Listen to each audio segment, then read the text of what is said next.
I took tennis lessons. We all took tennis lessons. I've spoken publicly about not being great at tennis. And I want to amend that a little bit because I think, it's just that I had never played tennis ever before in my life, but I'm actually much more athletic now than I was as a teenager. Okay. Like basically anything post-Glow, which was a show I worked on about female wrestlers. Thank you. We were so physical on that show, and anything I've done since, I think I just have more confidence too at being like, there's a possibility I may be able to learn how to do this, which was my mindset about tennis.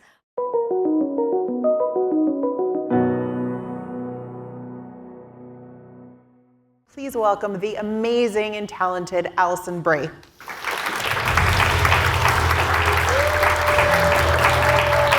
Hi, girl. Hi. Oh, really is like a walk on the carpet. I know. Here. Wow. And they kind of have walk-up music for you. They did have walk-up. Oh, I heard it. Yeah, I was feeling it. You couldn't tell?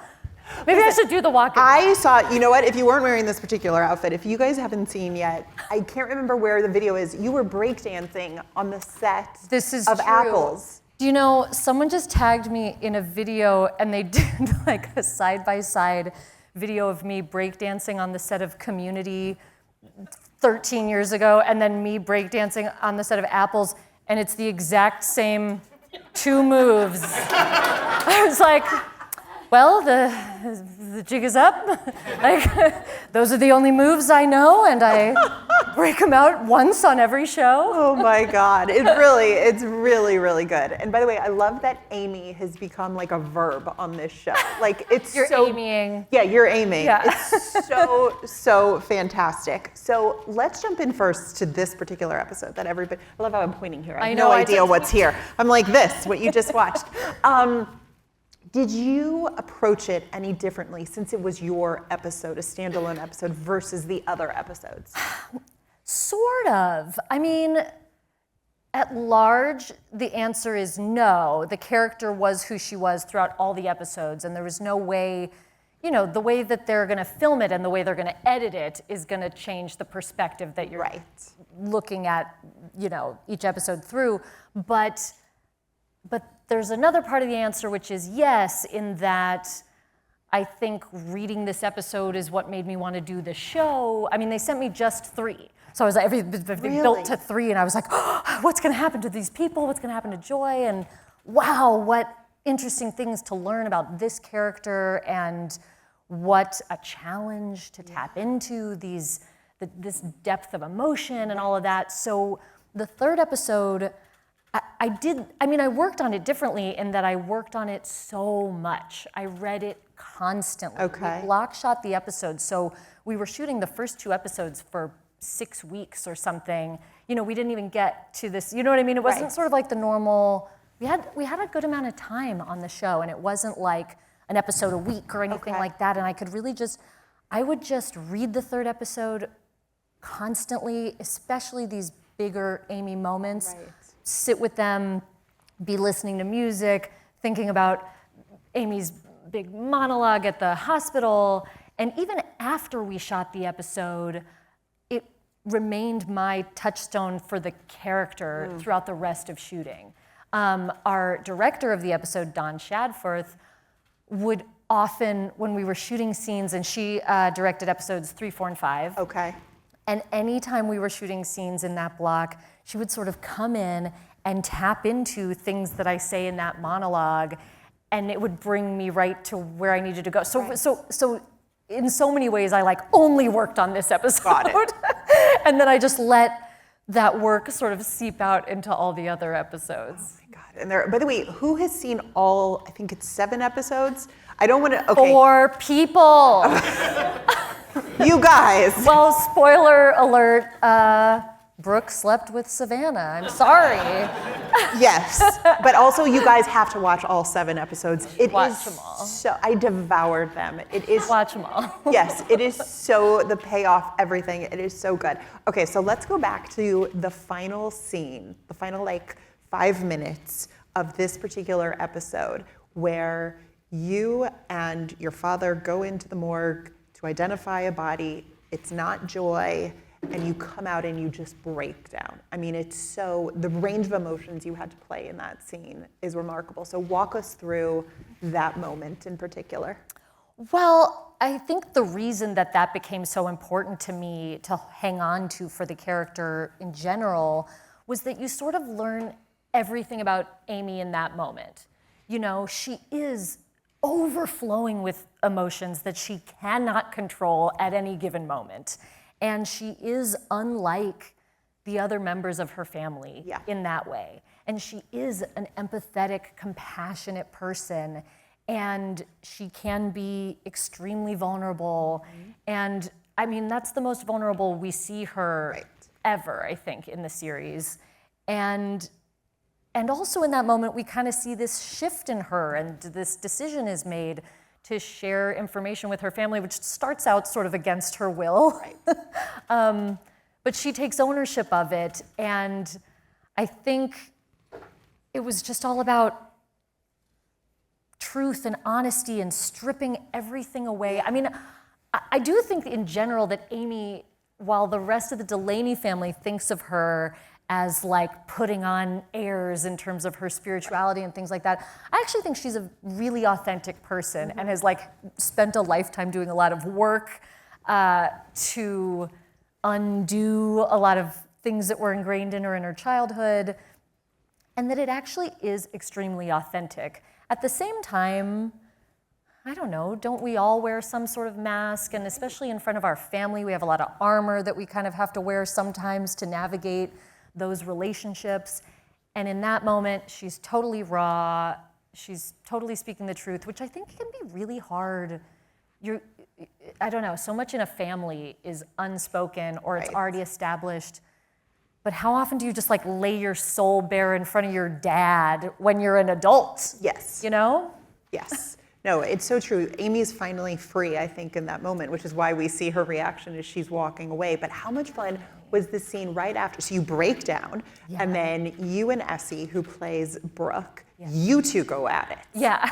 Like, I mean, how much fun was that to do in that scene? And then, of course, you leave on this bombshell. I mean, I will never forget watching that episode and thinking, holy shit, she just slept with Savannah, and that's all this. It's a mic drop moment. Yeah, it really is. So you go from bawling because you have just seen a dead body to then going at it with your sister on the show. So what was it like working with Essie for that scene? I adore Essie Randalls. I love them so much, and we became very close over the shooting of this. I think it was especially fun to take on a big sister role. I'm a little sister. I have an older sister. It's just the two of us. So I'm really versed in the sister relationship, but it was fun to be the older sister, and again, just to dive into the meat of how complicated that can be, how hurt you can make one another, how the expectations are somehow so much higher for that person, but you're never going to tell them that outwardly. And I think also, just because Essie and I were so close, it was fun. It was fun knowing how much we loved each other in real life, and then could really let it rip. And you know, we're actors. You're like, in this scene, I get to scream and sob. It's like the actor's dream and nightmare, because then leading up to it, we have to talk about it. Oh, my big scene is Thursday. You know, it's my big scene Thursday. And that morning, you're like, oh, the big scene today. You know, nobody talked to me. It's my big scene. But it was so fun and cathartic. And I think Essie reminded me that even in rehearsal, we were sort of like, didn't want to over-rehearse it, but they were like, can you give it to us one time so we kind of have a sense of where the cameras should go when you guys are going full force? And we did it, and the crew was like in shock, and then kind of laughed because they were so uncomfortable. They were like, oh my God, are you guys really gonna do it like that? I was like, yeah, Steve. No, just kidding. The crew was really supportive. But it was fun, and it was one of the great things about working with this ensemble on a show that really is a true ensemble show. And every episode sort of spotlights a different character, but within that, there's a lot, everyone's sort of taking turns sharing the spotlight. And we were a close-knit group, and I felt like that part of it was really seamless and really fun. And when I was shooting that scene, I felt my entire cast was there for me in whatever way I needed. And when we were shooting other scenes, I got to be there for them, and that give and take was really fulfilling. Right. Had you met any of this cast before you started on the show? Well, Jake and I had met briefly. We are both in a film called How to Be Single. Yes. Yes. It's on Netflix currently. Yes, yes, yes. But we didn't have any scenes together in that, Right. so I think we had met once in passing. I mean, she's ready to break dance. It's fantastic. Turn it up. Keep it going. We had met briefly, but you know, weren't close friends. But our director, Chris Sweeney, he directed the first two and last two, and he was really at the forefront of the development of all the characters because he directed the first two episodes. We all got out to Australia early. We shot this on the Gold Coast of Australia, and we had, I think we had 2 weeks of rehearsals together before we even started shooting. So it was a lot of time with Chris Sweeney and with Melanie Marnich, our writer, who's showrunner. Wonderful. She's incredible. And anyway, Chris Sweeney had reached out to all of us before we flew to Australia, suggesting that we get on a group chain, a group text chain. So as the eldest Delaney sibling. I was gonna say just the siblings. Well, first then we gotta get to Annette and Sam. He suggested just the siblings. Okay. We started a siblings chain diligently. Obviously, we started at making fun of Chris for making the suggestion that we have a siblings group chain, and then we instantly all fell in love. We were like, it's working. Then he reached out and was like, wait, Annette and Sam want to be on the chain, and we were like, we'll start a new chain. You can't have your parents on the siblings chain. Right. Little did I know there'd be a lot more sass. Had you met them yet before you were on this? Okay, because you got to tell everybody your obsession with Annette. I'm obsessed with Annette. I mean, as we all are, you know, come on. And after working with Sam, I've always been a huge fan of Sam Neill's as well. Yeah. And I think we all walked away with crushes on Sam after this job. But yes, I've just idolized Annette for a long time. Just admired her as an actress. Yeah. The American President is my favorite movie of all time, but obviously she's great in everything she does. American Beauty, so extraordinary. The Kids Are All Right. I could go on and on. Any movie she stars in that starts with an A. It has to start with an A. Right. That's the rule. Yes. American Definitely. President, Yes. American Beauty, Apples Never Fall. Yes. Exactly. Anything else is shit. That's right. That's canon. Yeah. So I was excited and nervous to meet Annette. Annette had I feel like a year prior, she had done Corden with my husband, Dave. Okay. Franco. And he had talked to her then about how much I love the American President. So when I met her, I was like, I think you just met my husband, Dave. And she was like, yes. Like, maybe he told you that my favorite is the American President. She was like, yes, I heard. God. She was so lovely. She was incredible. They say don't meet your idols. I think that is not true about Annette.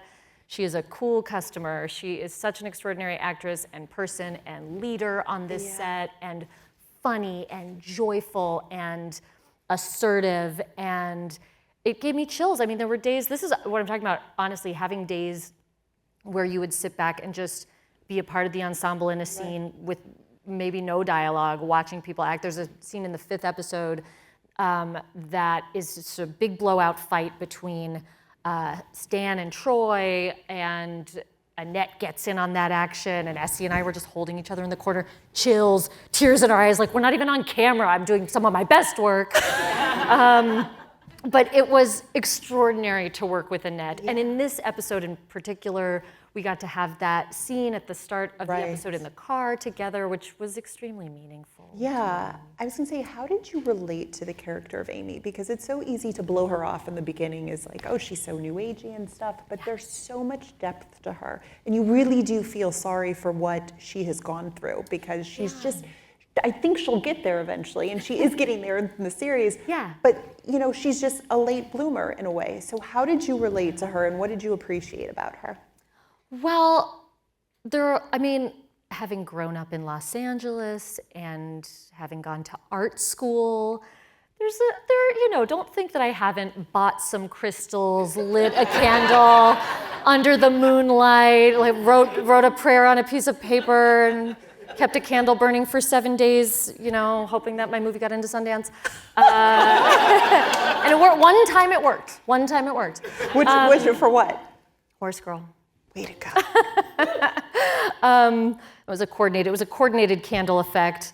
But certainly, when I was a teenager, I was driving to Venice Beach and like dancing in drum circles. I think that there's like part of the tie-dye loose pants wearing spiritual Amy that I have lived, but people just don't really know about that and don't really associate me with that. And then on a more serious note, I think, speaking of Horse Girl, I have a familial history with mental illness, and that is a topic that's very close to my heart and important to me, and something that I have struggled with, and I'm constantly analyzing and learning those aspects of myself. So I can certainly empathize with Amy coming from that aspect of feeling alone, feeling isolated inside those emotions, and maybe not feeling like you can express that to the people that are closest to you. I think that's a really lonely feeling. Yeah. And Amy is sort of the black sheep of the family, to me. I was saying this on a panel recently with Jake, and he was like, Troy's the black sheep. I feel like any Delaney sibling, I feel like all of us are like, my character's the black sheep, you heard it here first. And that's where it ends. But I do feel that way about Amy. Well, it's so funny too, but it's also very sweet. Like the scenes that you and Annette have together, Joy, I feel like for Amy at least, Joy is her person. Joy is there for her. Joy is her protector. Yeah. It's like that Beyonce song that just came out. That's what I'm talking about. That's Joy for Amy. Because the family is constantly putting Amy down. They do not take her seriously. Right. And in a way, it's a gift because it frees her up to just do her own thing, which is what she wants to do anyway. Yes. But it's a struggle for her, and Joy is the rock. I mean, you're kind of learning throughout the series that Joy is the rock for everybody in the family in a lot of ways. And when she's removed from the equation, it's like this perfect alchemy was happening when all the members of the family were involved in each other's lives. Right. And when she's removed, things fall apart. Yeah. How hard was it, by the way? I was talking to Melanie, the showrunner, about this too, because in the series, you're dealing with different time frames. Yeah. We see this then and now, and like in this episode, I like how I keep pointing to this thing,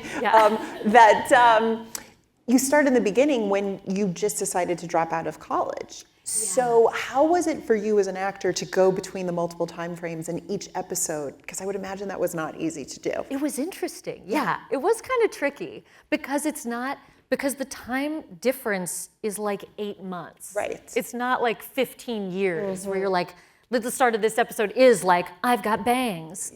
And I'm channeling it again now. But you're in good company though. Exactly. But it's not like, when you're flashing back and forth, we don't have these huge signifiers of like, someone had a short bob and now the hair's long. Why is it only about hair? I'm very superficial in the way I approach my character. Did they go through a big life change? Curly, straight? Oh, guys. It was tricky. We just would all huddle up, especially because of the block shooting. Right. So it was not like, we were block shooting episodes at a time. We did 1 and 2 together, then we did 3, 4, and 5 together, then we did 6 and 7. And 6 and 7 also even weirder because we broke for the strike, then we came back. Oh, God. The strike. Talk about the strike. It was weird. But it was like we just there was some, I'm certain that early on they sent us some brief that I never looked at that was like, here's the timeline for the scene. It almost made it more confusing. It was like, scene 4 from episode 3 actually takes place in June, and then scene 5. Do you know what I mean? Like I was like, this is overwhelming. We not gonna look at it. I'm never gonna look at this again. And I just,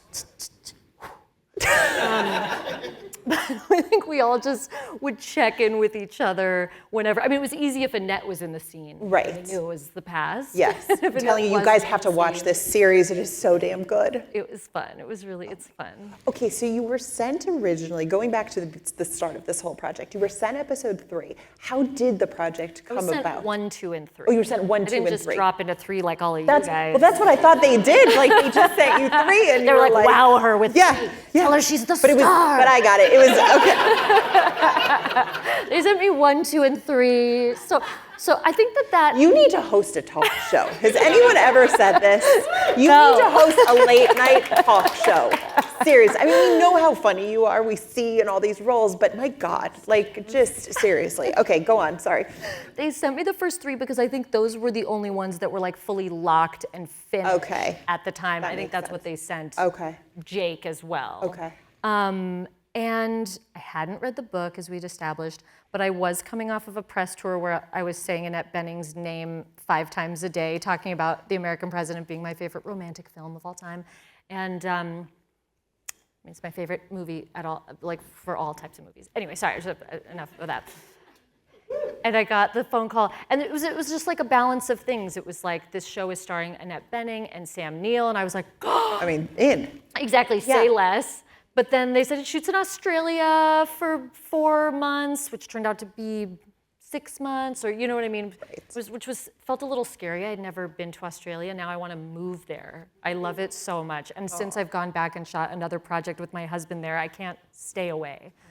Oh my God. Understandable. And then they sent the episodes because I hadn't read the book. I read the episodes first. And I think I also was excited about the genre.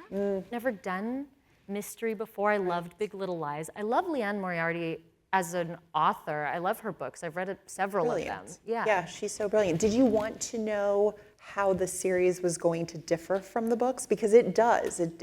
There are some pretty big differences throughout. Well, I was sort of learning that as I went, because so basically I read the first 3 episodes, and then I bought the book, and right away I started realizing that there are differences, big and small, and even it was the smaller differences that made it very confusing to read the book. Like the brothers' age order is switched, or do you know what I mean? So like the relationship, Brooke is queer in our show and is married to a man in the book, and doesn't sleep with Savannah. I mean, that is true. Yeah. And also, though, their relationship, she's not engaged, she's already married. There's like a lot of just differences in terms of where people were at, and it was extremely confusing. So I sort of like stopped reading the book. Okay. And just was like, well, I'm making the show. You know what I mean? Focus on the script and do that, and then I circled around and finished the book later. Also, Amy's look is different. There's like blue hair in the book. I didn't read the book either. But right? Jessica, listen. Let me tell you that I have some blue in my hair on this show. Okay. It was a big debate. Look, I'm glad we finally got around to talking about my favorite subject, hair. It was a big debate. And when I read the first few episodes, it describes her as having blue hair. And I started the book and she had blue hair. And I was like, oh my God, it's gonna be so exciting. As an actor, I'm gonna have blue hair. No one's ever seen me with blue hair before. And then I got there, but I was like, I don't wanna wear a wig, because wigs often look quite wiggy. Although then I learned we had like the most incredible hair department. And they worked on like Elvis and like all these incredible movies. So like some people are wearing some hair and you might not even know. And that's for me to know. But it was a big debate. We did all these meetings about dip dyeing my hair so that the bottom half we were gonna bleach and then dye it blue. That was gonna pose a real challenge continuity-wise. They were just like, this is gonna be a big pain in the butt and you're gonna have to come in twice a week so that we're making sure that the blue is consistent and we're jumping around timelines and are we trying to do lighter here and darker here and it sounds too confusing. So they just made some pieces that they clipped in my hair and then they lit the show very darkly and no one can see the pieces.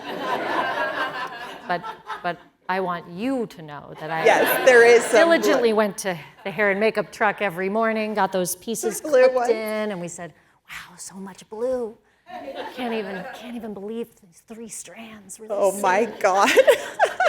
And also talk about working with costume designer Alison Brie. Yes. And what she did. I mean, this look of Amy's, especially in the Hope Circle, like it's iconic. Alison it's so good. Brie is incredible. I think she came in and was able to really distinguish between each of the siblings and do this amazing weave of like who they are now, who they were then, especially in the final episode of the show. The kids sort of like sleep at the house. I'm not spoiling anything. And they like wake up in the house, and some of us are wearing old Delaney Tennis Academy stuff. And like, I think she was just so smart about the way I think that she made each character. They're such archetypes, but she made them feel like very real people. Right. And Amy's wardrobe in particular, it was vintage pieces, and it was newer pieces, and it was like you could go really obviously boho in certain ways with it, but I think she was really good at also mixing in a vintage t-shirt and like old stuff like that more felt easy, that Amy's going for ease, but she also has a little bit of flair. Right. I mean, that outfit that I wear for the Hope Circle, Alison Brie went to Boulder, Colorado in the middle of the shoot for her daughter's graduation. Okay, I was like, wow. But it's like she's on this crazy 48-hour trip for her daughter's graduation, and when she got back, she was like, you gotta see what I got for Amy. And it was just this, I mean, Boulder, Colorado, I've been. Yeah. When I was in college, on a road trip, stopped in Boulder, and that's the kind of stuff. I think I bought like one of those sound bowls. Right, there. yes. Yeah. Oh my God, by the way, you were I could host a sound bath. You're just killing me. Did you take tennis lessons for this? Because in the first episode, you really like, I play one time. Yeah, you play one time, but it's good and it's convincing. I mean, I was Thank you. Damn, sign her up for the French Open. Yes. I took tennis lessons. We all took tennis lessons. I've spoken publicly about not being great at tennis. And I want to amend that a little bit because I think, it's just that I had never played tennis ever before in my life, but I'm actually much more athletic now than I was as a teenager. Okay. Like basically anything post-Glow, which was a show I worked on about female wrestlers. Thank you.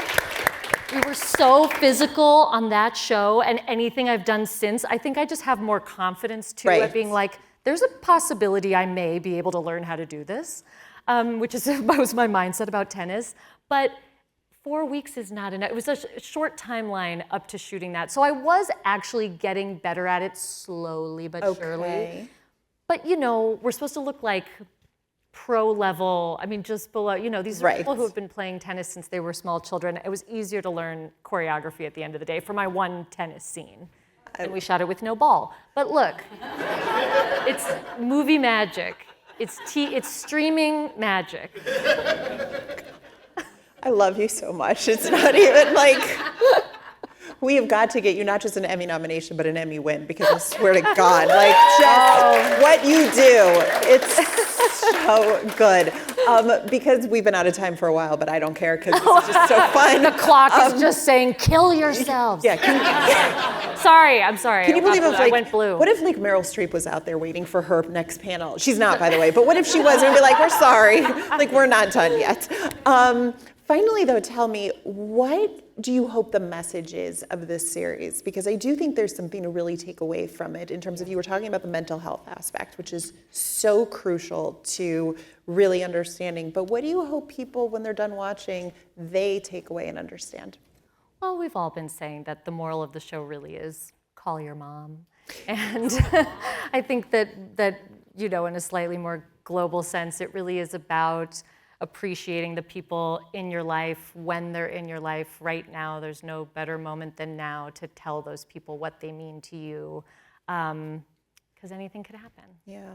Well, I love you. You're You're amazing, and we love all of you too. Like it is Thank you guys for coming out. Truly, and go watch the rest of the series. Like, promise me, it is just.